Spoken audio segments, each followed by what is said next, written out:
జగన్మోహన్ రెడ్డి గారు బాగా ఫ్రస్ట్రేషన్లో ఉన్నారని నాకు అర్థమైంది. అధికారంలో ఉన్నప్పుడు దౌర్జన్యాలు, ఇంకో పక్కన అవినీతి అడ్డగోలుగా వ్యవహరించారు. ప్రతిపక్షానికి వచ్చిన తర్వాత ఈరోజు నీతులు విలువల గురించి మాట్లాడుతూ నిజంగానే చాలా చాలా ఆశ్చర్యంగా ఉంది.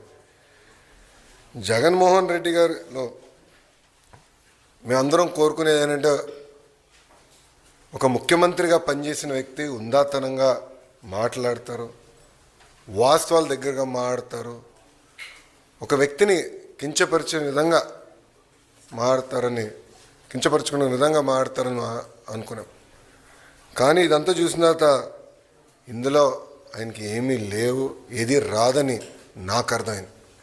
అధికారంలో ఉన్నప్పుడు ప్రజల్ని కలవలేదు, ప్రతిపక్షానికి వచ్చిన తర్వాత హౌస్కి రారు. అంటే ఎప్పుడు దూరంగా బతకాలని కోరుకునే వ్యక్తి జగన్మోహన్ రెడ్డి గారు.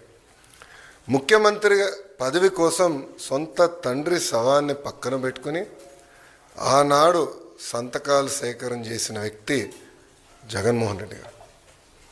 2019 ఎన్నికల్లో సొంత బాబాయిని లేపేసి మేమేదో చేసామన్న నింద మా పైన వేసిన వ్యక్తి జగన్మోహన్ రెడ్డి గారు.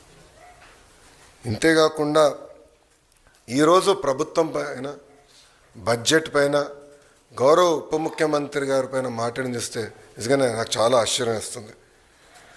పరదాల ప్రభుత్వం ఈరోజు పోయింది. అదేవిధంగా బూతులు తిట్టే శాసనసభ్యులు కూడా పోయారు. ఎప్పుడు లేని విధంగా ప్రజల కోరిక మేరకు ప్రజలకు ఏదైతే అవసరం ఉందో అది ఈరోజు బడ్జెట్లో మేము పెట్టుకుంటాం జరిగింది. ఎన్నికల ముందల వై నాట్ 175 అని పదే పదే చెప్పిన వ్యక్తి ప్రజలు 11 స్థానాలు ఇచ్చారు. ప్రజలే మీకు ప్రతిపక్ష హోదా ఇవ్వకూడదని నిర్ణయించుకున్నారు. అది ఆయన ఇప్పుడు కూడా తెలుసుకోకుండా నిన్న చెప్పా, వన్డే ముఖ్యమంత్రి అని. కరెక్ట్గా హౌస్ ప్రారంభమయ్యే రోజు మొదటి రోజు వస్తారు, నాకు ప్రత్యేక హోదా, క్షమించాలి, నాకు ప్రతిపక్ష నేత హోదా ఇవ్వాలి అని కోరుకుంటాడు, వెళ్ళిపోతాడు. మళ్ళీ ఎప్పుడు ఆయన కంపడరు.